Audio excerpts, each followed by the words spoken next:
Dismayadong-dismayado si Wei Shujia noong malaman nito na hindi raw pala si Fang Ping ang kanyang makakatapat. Binanggit din niya na narinig nga raw niya na halos kaka-breakthrough pa lang ni Zhao Zumei sa peak rank 1 at nakapag-bone forging lang daw ito ng isang beses. Sinabi ni Wei Shujia na hindi nga raw siya makapaniwala na unang ilalaban ng Magic University ang mahinang babae na gaya nito. Hindi nga raw ito nararapat na maging panangga sa mga pag-atake na para dapat kay Fang Ping. Sinabihan ni Yang Xiaoman ang nagyayabang na si Wei Shujia na ano nga raw ang problema nito sa mga babae, wag raw itong umasa na madali lang nitong matatalo si Zhao Zumei. Sinabi ni Fu Changding na hindi naman daw ganoong kalakas si Wei Shujia kaya ano raw ang karapatan nito na mangmaliit ng iba. Napaisip ang ating bida kung bakit daw siya nadadamay sa laban na hindi naman siya kasali. Tinanong ni Zhao Zumei ang mayabang na si Wei Shujia kung ano ba raw ang sinasabi nitong panangga. Huwag nga raw itong maghanap ng iba dahil siya nga raw ang makakalaban nito. Sabay na kumilos sina Zhao Zumei at Wei Shujia noong magsimula na ang kanilang laban. Habang papasugod si Wei Shujia ay bigla na lang itong ngumiti. Nakahanda na siyang gamitin sa laban niyang ito ang buo niyang lakas. Nagtaka si Zhao Zumei sa lakas na ipinapakita ng kanyang kalaban. Nagyabang si Han Shu na kailangan pa raw maghintay ng Magic University ng 800 taon bago sila ng mga ito matalo. Nangasar si Fang Wenxiang nang napakahina naman daw ng babae na ipinanglaban ng Magic University. Sinabihan naman ni Zhang Zhengguang ang kasamahan niyang si Wei Shujia na tapusin nga raw nito ang laban gamit lang ang 3 pag-atake. Naisip ni Fang Ping na 30 Call of Vitality nga lang daw ang ginamit ni Wei Shujia sa mga pag-atake nito noong huli nitong laban. Pero ngayon nga raw ay nagagawa na nitong makapagpalabas ng halos 50 Call of Vitality sa bawat pinapakawalan nitong pag-atake. Itinago nga lang daw pala nito ang totoo nitong lakas para ilaan sa pakikipaglaban sa kanilang team. Tinanong ni Wei Shujia kung naiintindihan na ba raw ni Zhao Zumei kung gaano ito kahina. Inasar niya rin si Zhao Zumei nang kahit papaano ay hindi na rin daw masama ang kakayahan nito dahil nagawa ulit nitong makadepensa sa pangalawa niyang pag-atake. Inihanda na ng dalawa ang kani-kanilang mga sandata para atakihin ang isa't isa. Napailing si Zhao Zumei noong muli itong makipagsabayan ng pag-atake kay Wei Shujia. Nabasag ang buto niya sa isa niyang kamay na siyang naging dahilan ng pagkabitaw niya sa kanyang sandata. Nakita ito ni Wei Shujia kaya lalo pa nitong inasar si Zhao Zumei nang napakahina raw nito. Hinambalos ni Wei Shujia ng buong lakas ang kalaban niyang si Zhao Zumei. Tumilapon si Zhao Zumei nang dahil sa lakas ng tinamo niyang pag-atake. Tinanong ni Wei Shujia kung pagod na ba raw agad si Zhao Zumei. Binanggit niya rin na mukhang wala nga raw magandang estratehiya na inihanda ang Magic University. Sinabi ni Wei Shujia na tiyak nga raw na matindi na ang pinsala ng kamay ni Zhao Zumei matapos nitong dumipensa sa 3 niyang pag-atake. Binitawan ni Wei Shujia ang kamay ni Zhao Zumei at bigla na niya lang itong inapakan. Tinanong niya rin kung nasaan na raw ang lakas ng loob na ipinapakita nito kanina, at kung alam na ba raw nito na hindi ito nararapat na makipaglaban sa kanya. Nagalit si Yang Xiaoman dahil sobra na nga raw ang ginagawa ni Wei Shujia, papatayin niya nga raw ang walang hiyang ito. Pinigilan ni Fu Changding ang papasugod niyang kasamahan habang sinasabi sa referee na ihinto na raw ng mga ito ang laban. Iminungkahi ni Chen Yangxi kay Advisor Bai Raoxi na tanggapin na raw nila ang pagkatalo ni Zhao Zumei at nang hindi na ito lalong masaktan. Sinabi ni Han Shu na tama nga lang daw ang naging desisyon nila na paunahin na agad si Wei Shujia. Sa kanilang lahat nga raw ay ito ang pinakamarahas kaya magagawa nitong masira ang focus at diskarte ng kanilang mga kalaban. Tuwang-tuwa sina Fang Wenxiang at Zhang Zhengguang dahil dapat nga lang daw nilang turuan ng leksyon ang mga taga-Magic University. Naisip ng nagagalit nating bida na sa paraan nga raw ng pakikipaglaban ni Wei Shujia ay hindi nito motibo ang saktan lang ng malala si Zhao Zumei. Pinapatagal nga lang daw nito ang laban dahil gusto nitong insultuhin si Zhao Zumei pati na rin ang kanilang Magic University. Sinabi ni Wei Shujia na tanggapin na nga raw ni Zhao Zumei ang pagkatalo nito. Tumugon naman si Zhao Zumei nang hinding-hindi niya nga raw ito gagawin. Sinamantala ni Zhao Zumei ang saglit na pag-uusap nila ni Wei Shujia para pasimple siyang makaatake gamit ang isa niyang paa. Pinagpawisan ng malamig si Wei Shujia noong masipa ang maselang bahagi ng kanyang katawan. Hindi na niya naituloy ang gagawin niya sanang pag-atake, na maluktot na lang siya sa loob ng arena nang dahil sa matinding pananakit na kanyang nararamdaman. Tinanggap na ng Capital University ang kanilang pagkatalo noong makita nila na hindi na kayang magpatuloy ni Wei Shujia. Sakalang bumagsak ang nanghihinang si Zhao Zumei noong maideklara na ang kanyang pagkapanalo. Inalis agad sa loob ng arena ang walang malay na si Zhao Zumei para agad na magamot ang mga tinamo nitong pinsala. Galit na galit si Fu Changding nang dahil sa nangyari, siya na nga raw ang bahala sa ibang mga miyembro ng Capital University. Naging seryoso ang ating bida noong dumaan sa kanya ang walang malay na si Zhao Zumei. Sinabi ni Yang Xiaoman na bukod daw sa napakayabang ni Wei Shujia ay napakabayolente at malupit rin daw nito.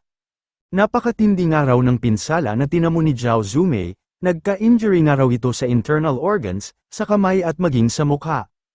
Sinabi ni Chen Yangxi na alam niya raw na mataas ang pride ni Zhao Zumei, pero kailangan ba raw talaga nitong magtiis na masaktan ng ganoong kalala? Kahit sumuko nga raw agad ito ay magagawa naman ng iba nilang mga kagrupo na makuha ang pagkapanalo. Nangangamba nga raw siya na baka makaapekto sa cultivation nito ang mga pinsala na tinamo nito ngayon. Nagsalita si Zhao Zumei nang ayos lang naman daw siya. Sinubukan nga raw ng Capital University na wasakin ang moral ng kanilang team kaya hindi nga raw siya pumayag na magtagumpay ang mga ito. Huwag nga raw ang mga itong mag-alala dahil gagaling rin naman daw siya. Nagpayo si Yang Xiaoman nang huwag na raw muna masyadong magsalita si Zhao Zumei at ipagpatuloy na raw nito ang pagpapahinga. Naisip ni Fang Ping na alam nga raw ni Zhao Zumei na mas malakas ang nakalaban nitong si Wei Shujia pero ibinuhos nga raw nito ang lahat para magawa nitong manalo. Nainis ang dumating na si Fu Changding, nanalo nga raw siya sa una niyang laban pero tinalo naman daw siya ng sunod niyang nakalaban. Sinabihan niya si Yang Xiaoman na ipapaubayan na niya raw dito ang pagtalo sa pighead na miyembro ng Capital University. Sumagot si Yang Xiaoman nang siya na nga raw ang bahala, pagkakataon na nga raw niya para siya naman ang makipaglaban. Sumalang na si Yang Xiaoman sa loob ng arena, doon ay nakita na niya kung sino ang kanyang makakalaban. Natatawa siya dahil napakapangit nga raw tingnan ng namamagang mukha ni Han Shu.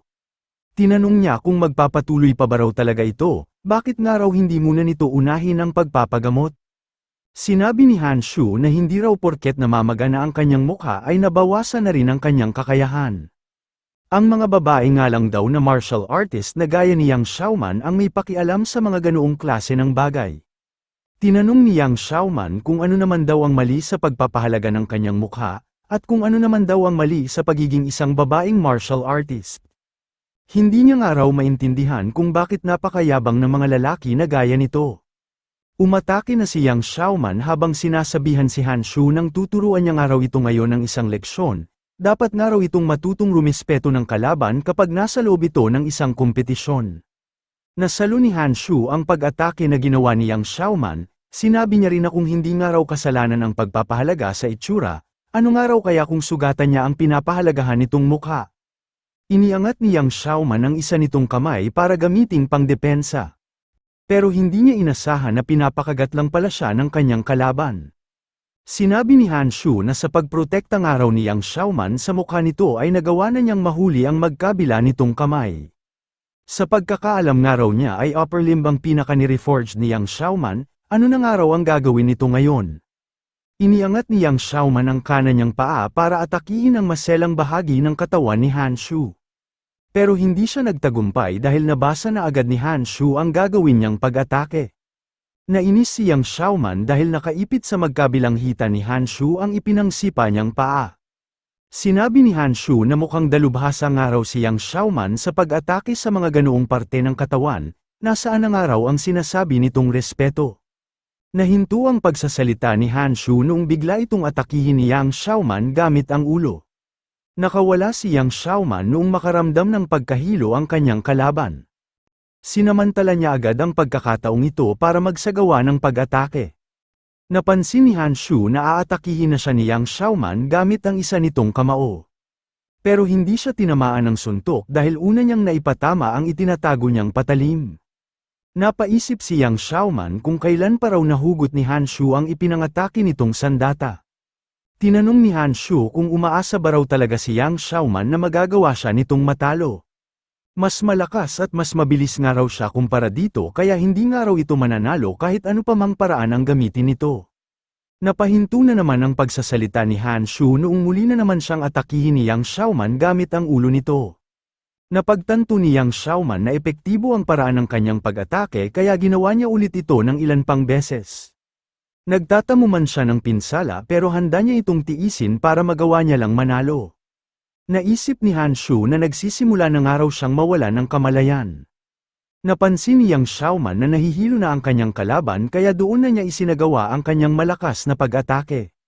Ginamit niya ang pinakamataas na vitality na maaari niyang maipalabas sa suntok na kanyang pinakawalan. Tumilapon ang katawan ni Han Shu hanggang sa tuluyan na itong mahulog sa loob ng arena at mawala ng malay. Hindi makapaniwala ang mga nanunood na magagawang manalo ng Magic University, hindi nila inasahan na matatalo ni Yang Xiaoman ang team leader ng kabilang kupunan. Nagtanong si Yang Xiaoman kung may salamin ba raw si Chen Yangxi, nangangamba nga raw siya na baka pumangit na ang kanyang mukha. Sinabihan ni Chen Yangxi si Yang Xiaoman nang wag daw ito masyadong gumalaw dahil injured pa nga raw ang balikat at kaliwang braso nito. Sinabi ng isang nurse na injured pa nga raw ang internal organs ni Fu Changding kaya humiga lang daw muna ito. Ipinaalam ni Tang Feng na si Tang Songting na raw ang sunod na lalaban, subukan nga raw nitong hindi masaktan ng sobra. Naisip ni Fang Ping na nagtamo nga raw ng matinding pinsala ang lahat ng kanyang mga kasamahan matapos lamang ang ilang laban, nagtataka siya kung bakit nga raw ito nangyayari. Natalo ni Tang Songting ang una niyang nakalaban pero nahinto ang kanyang pagkapanalo noong baliin ni Fang Wenxiang ang magkabila niyang braso. Idineklara na ng referee na nanalo raw ang Capital University sa round na ito. Sinabi rin ito na maghanda na raw ang susunod na miyembro na ipapanglaban ng Magic University. Maaari na nga raw umakyat ng arena ang huling makikipaglaban na si Fang Ping. Nagtaka ang mga nanunood kung nasaan na raw ang ating bida, napapaisip sila kung umatras na ba raw ito sa laban. Kasalukuyan ngayong nagpapahinga ang natutulog na si Zhao Zumei. Bumangon si Fu Changding para inumin ang kanyang gamot. Mahimbing rin ang pagkakatulog ni Yang Xiaoman sa loob ng ospital. Pinagmamasdan ni Fang Ping ang mga sugatan niyang kasamahan. Naisip niya na ibinuhos nga raw ng mga ito ang lahat ng kanilang makakaya para lang matalo ang kanilang mga kalaban. Pero bilang team leader nga raw ng kanilang grupo ay nagawa pa niyang mag-aksaya ng kanyang vitality para lang ipagyabang ang kanyang lakas, wala nga raw siyang ibang inisip kundi ang makapagpasikat. Nagdemand rin daw siya ng malaking halaga ng vitality pills kaya siya napalagay sa hulihan. Dahil nga raw doon ay nasaktan ngayon ng malubha ang mga kasamahan niya na unang nakipaglaban. Masyado nga raw siyang naging mayabang nang dahil sa kanyang system, kaya hindi na niya raw nagampanan ang responsibilidad niya bilang team leader ng kanilang grupo. Tinanong ni Advisor Bai Rauxi kung ano pa raw ang ginagawa doon ni Fang Ping, ito na nga raw ang susunod na lalaban. Binanggit din ni Advisor Bai Rauxi na malakas nga raw ang panghuling miyembro ng Capital University, kung hindi nga raw ito matatalo ng ating bida ay mas mabuti pa na ilaan na lang nito ang lakas nito sa finals ng kompetisyon. Hinawakan na ni Fang Ping ang nasa tabihan niyang sandata. Tinanong niya si Advisor Bai Rauxi kung ayos lang naman daw siguro na isantabi muna nila ang kanilang konsensya para maprotektahan nila ang mga tao na nasa kanilang paligid. Napansin ni Chen Yangxi ang galit na nararamdaman ng ating bida. Tinanong ni Fang Wenxiang kung ito na ba raw ang sikat na si Fang Ping na nakatalo ng sunod-sunod sa 4 na estudyante na ipinanglaban ng 8 Schools Alliance. Simula nga raw nang matapos ang pakikipaglaban nito sa 8 Schools Alliance ay gustong-gusto na nga raw nila itong makaharap. Maswerte nga raw siya dahil sa kanya napunta ang pagkakataon na makalaban si Fang Ping, umaasa nga raw sila na magagawa rin nilang sumikat kapag natalo na nila ito. Sinabihan ni Fang Ping ang nagsasalitang si Fang Wenxiang nang wag na nga raw itong dumaldal at simulan na lang daw nila ang kanilang laban. Naghanda na si Fang Wenxiang matapos nitong marinig ang mga sinabi ng ating bida. Agad siyang kumilos noong ideklara na ng referee ang pagsisimula ng kanilang laban. Sa pagsugod ni Fang Wenxiang ay agad nitong ginamit ang kanyang pinakamalakas na pag-atake na tinatawag na Heaven Shaking Fist.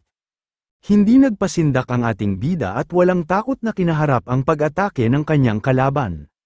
Hindi makapaniwala si Fang Wenxiang na hindi man lang umepekto ang kanyang pinakamalakas na pag-atake. Sinabi ni Advisor Bai Rauxi na mukhang pinaghusayan nga raw talaga ni Fang Ping ang pagsasanay sa stance training nito. Nasa 80 cal of vitality nga raw ang ginamit ni Fang Wenxiang sa ginawa nitong pag-atake pero madali nga lang daw itong nadepensahan ng ating bida. Binanggit ni Fang Ping ang Heaven-Shaking Fist na ginamit ni Fang Wenxiang, ayos na nga rin daw ito para maging killer move. Pero mas malakas nga raw siya kumpara dito kaya wag na raw itong umasa na matatalo siya nito. Sa pagkakataong ito ay ginamit na ni Fang Ping ang kanyang ultimate move na tinatawag na Double Vitality Explosions. Naisip ni Fang Wenxiang na 100 cal of vitality nga raw ang nakapaloob sa tig-isang pag-atake ni Fang Ping, hindi niya inasahan na nakapag-master na raw pala agad ito ng ultimate move. Kumonsumo si Fang Ping ng isang vitality pill para wala ulit magduda sa paggamit niya ng kanyang system. Sa tuwing nanunumbalik ang kanyang vitality ay inaatake niya ulit si Fang Wenxiang gamit ang kanyang Double Vitality Explosions. Sinabi ni Advisor by Rauxi na tinatawag nga raw na ultimate move ang ganoong klase ng pag-atake dahil ito ang ginagamit ng mga martial artist kapag nalalagay ang mga ito sa alanganin. Pero mukhang sa pangangatawan nga raw na mayroon si Fang Ping ay nagagawa nitong makagamit ng ultimate move ng maraming beses. Tinanong ni Tang Feng na kung nagagamit nga raw ito ng sunod-sunod, nararapat pa ba raw itong tawagin na ultimate move? Naisip ni Cheng Yangxi na ito pa nga lang daw ang unang beses na nakita niyang ginamit ni Fang Ping ang buo nitong lakas. Talagang sineryoso nga raw nito ang laban para maipaghiganti nito ang kanilang mga kagrupo. Nahihirapan ng makagalaw si Fang Wenxiang nang dahil sa tindi ng mga pinsala na kanyang tinamo. Tinanong ng ating bida kung iniisip pa rin daw ba ni Fang Wenxiang na maswerte ito. Nangamba si Fang Wenxiang noong kumain na naman ng isang vitality pill ang ating bida. Sinabi ni Fang Ping na napakayayabang nga raw ng mga taga-Capital University, iniisip nga raw ng mga ito na makakaya nilang talunin ang lahat ng kanilang makakalaban. Binanggit ng ating bida na sinadya raw talaga ng mga itong saktan ng matindi ang kanyang mga kagrupo, bilang tumatayong team leader ay hindi niya raw palalampasin ang ginawa ng mga ito. Muli na namang umatake si Fang Ping gamit ang kanyang ultimate move na Double Vitality Explosions. Sa pagkakataong ito ay hindi na ito kinaya ni Fang Wenxiang. Sinabi ng ating bida na may isa pa raw siyang vitality pill na natitira. Kapag nakain na niya nga raw ito ay hintayin na lang ni Fang Wenxiang ang nalalapit nitong kamatayan. Nilunok na ng ating bida ang huli niyang vitality pill. Agad na sumuko si Fang Wenxiang bago pa man siya ulit maatake ni Fang Ping. Idineklara na ni Grandmaster Zhang Beihao ang pagkapanalo ng Magic University, sinabi niya rin na doon ang araw nagwawakas ang laban sa pagitan ng dalawang kupunan. Natuwa si Advisor by Rauxi sa pagkapanalo ng kanilang team. Pero kabaliktaran naman ang nararamdaman ng ating bida. Nagalit ito kay Fang Wenxiang dahil sa kangaraw ito sumuko kung kailan nakain na niya ang huli niyang vitality pill. Sinabi ni Grandmaster Zhang Beihao na hindi na raw maaaring makipaglaban ang ating bida dahil sumuko na nga raw ang kalaban nito. Nagsisigaw na lang si Fang Ping na ibalik daw ni Fang Wenxiang ang nasayang niyang vitality pill. Kapag nakita niya nga raw ulit ito ay sisiguraduhin na niya na malulumpo na niya ito ng tuluyan.